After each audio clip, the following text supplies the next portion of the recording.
बच्चों, आपका इस वीडियो में स्वागत है।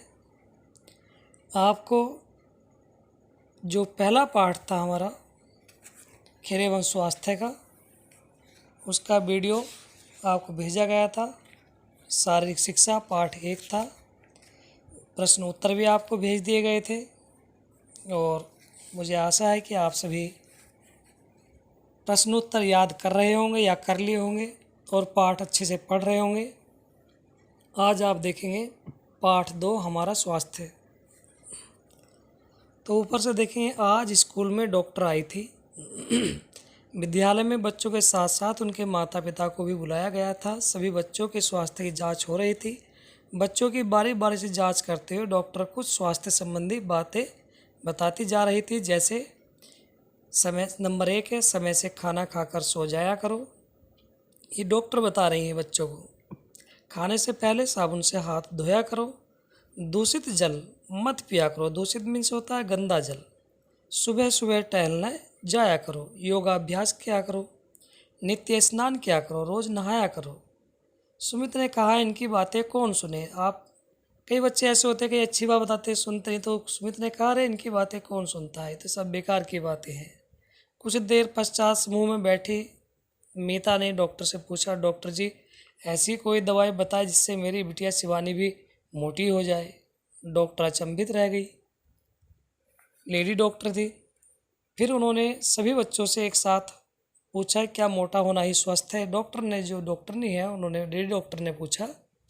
बच्चों में चुप्पी छा गई। सारे बच्चे चुप हो गए। कुछ देर बाद एक कोने से आवाज़ आई, और क्या, मोटा होना ही तो स्वास्थ्य होना है। एक बच्चा कहता है, और क्या, जो मोटे होते हैं वो स्वस्थ होते हैं। कुछ और बच्चों ने भी हाँ में हाँ मिलाई। किसी ने कहा तेज़ दौड़ना स्वस्थ होना है, तो किसी ने बताया खेलना। डॉक्टर ने कहा, लेकिन स्वस्थ होने के लिए मोटा होना आवश्यक नहीं है। फिर हम कैसे जाने कि हम स्वस्थ हैं। कई बच्चों ने एक साथ पूछा। डॉक्टर ने कहा कि यदि तुम्हें कोई रोग नहीं है, लंबाई के अनुपात में तुम्हारा वजन सही है तथा तुम अपने सभी कार्य बिना थके कर सकते हो, तो तुम स्वस्थ हो। ये डॉक्टर ने कहा, जो लेडी डॉक्टर थी। विश्व स्वास्थ्य संगठन के अनुसार शारीरिक, मानसिक, सामाजिक, संवेगात्मक रूप से विकार रहित व्यक्ति को स्वस्थ व्यक्ति माना गया है। अर्थात ऐसा व्यक्ति जो शारीरिक रूप से, मानसिक रूप से, सामाजिक रूप से और संवेगात्मक रूप से विकार रहित हो। उसमें जैसे शारीरिक कोई रोग न हो, मानसिक कोई परेशानी ना हो, सामाजिक कोई कलह कंठा ना हो, कुछ द्वेष भावना ना हो, क्लेश ना हो घर में। संवेगात्मक का मतलब होता है इमोशनल। किसी को कुछ थोड़ा सा कुछ कह दिया तो एकदम चिढ़ जाता है, गुस्सा करने लगता है, तो ऐसा व्यक्ति स्वस्थ व्यक्ति नहीं होता है। स्वस्थ व्यक्ति वह होता है जो शारीरिक रूप से स्वस्थ हो, शरीर बिल्कुल कोई रोग ना हो, मानसिक रूप से भी स्वस्थ हो, सामाजिक तौर पर भी स्वस्थ हो। नीचे देखिए, हमारा स्वास्थ्य हमारे रहन सहन के ढंग पर निर्भर करता है। यदि हम अपने दैनिक जीवन में स्वास्थ्य सुरक्षा के नियमों का पालन करते हैं तो निश्चय ही हमारा स्वास्थ्य अच्छा होगा। स्वास्थ्य का स्वच्छता एवं नियमित जीवन यापन से घनिष्ठ संबंध है। रोग रहित एवं स्वस्थ रहने के लिए निम्नलिखित बिंदुओं को ध्यान में रखें। तब आप आगे बिंदु देखें कौन कौन से पॉइंट है जिसको हमें स्वास्थ्य रखने के लिए आवश्यक है। आप सबसे ऊपर देखेंगे, नंबर 1 पॉइंट हमारा क्या है। सबसे ऊपर लिखा है कि बाजार की खुली हुई खाने की वस्तुएं न खाएं। ये वस्तुएं धूल जमने पर एवं मक्खियों के बैठने से दूषित हो जाती हैं। नंबर 2 पॉइंट लिखा है, शौचालय का प्रयोग करें। खेत में नहीं जाना चाहिए। मक्खी बैठती है, वही मक्खी खाने में बैठती है, तो वो खाना दूषित हो जाता है। शौच के बाद साबुन से अवश्य हाथ धोएं। खाना खाने से पहले हाथ साबुन से धोएं। बासी भोजन न करें। रखा हुआ भोजन नहीं करना चाहिए।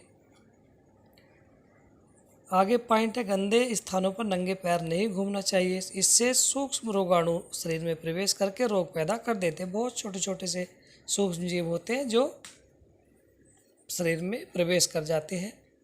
शरीर को अच्छी तरह साफ करें जिससे त्वचा के रोम छिद्र खुल जाए। स्नान के बाद सूखे कपड़े से शरीर को अवश्य पोंछें, यानी जो हमारा पानी लगा होता है उसको बहुत अच्छे पोंछना चाहिए। सड़े हुए एवं देर से कटे एवं वह खुले रखे हुए फल न खाए। जो सड़े हुए होते हैं, चाट लगाकर बेचते हैं, तो वो नहीं खाना चाहिए, खुले हुए बिल्कुल। नशीले पदार्थों का सेवन नहीं करें। अपने दांत, आँख, कान, नाक, नाखून, त्वचा, वस्त्र आदि को नियमित सफाई करें। सायकालीन भोजन करने के बाद दांतों की सफाई अवश्य करनी चाहिए। तो आपको स्कूल में बताया जाता है कि दांत, आँख, नाक, कान, नाखून साफ रखने चाहिए और आपको नहाना चाहिए।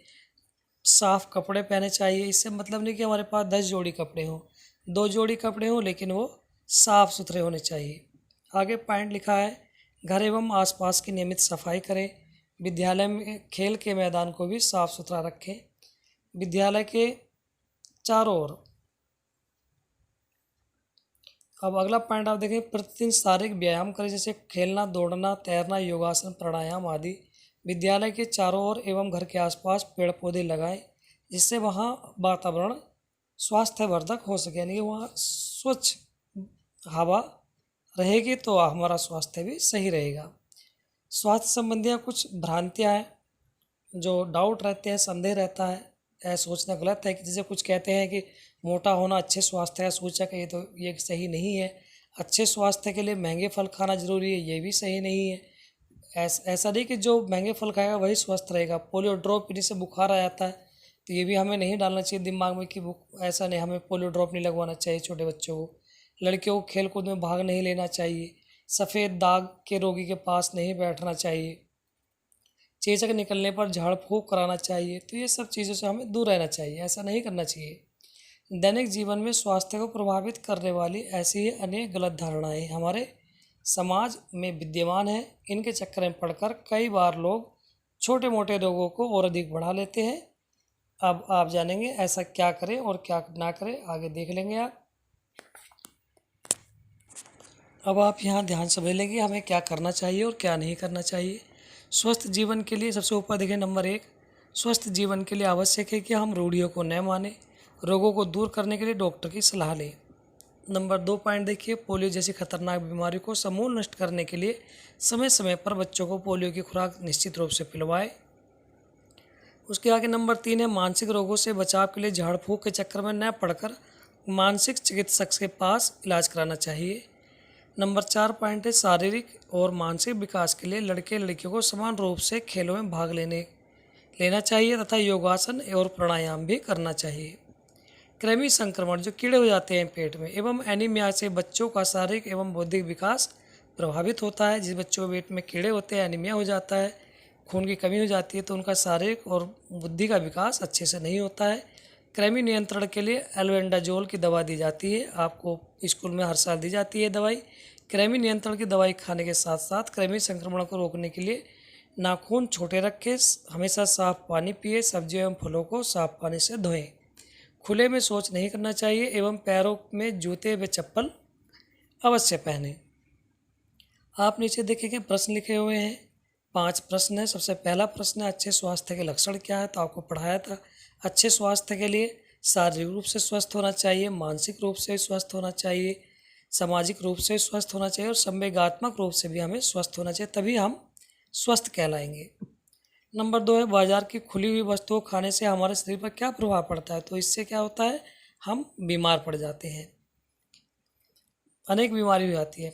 गंदे स्थानों पर नंगे पैर क्यों नहीं घूमने चाहिए? क्योंकि ऐसा करने से हमारे शरीर में छोटे छोटे सूक्ष्म जीव होते हैं, वो घुस जाते हैं और हम बीमार पड़ सकते हैं। पोलियो जैसी खतरनाक बीमारी से बचने के लिए हमें क्या करना चाहिए? पोलियो की ड्रॉप बच्चों को पिलवानी चाहिए। कृमि संक्रमण रोकने के लिए हमें क्या उपाय करना चाहिए?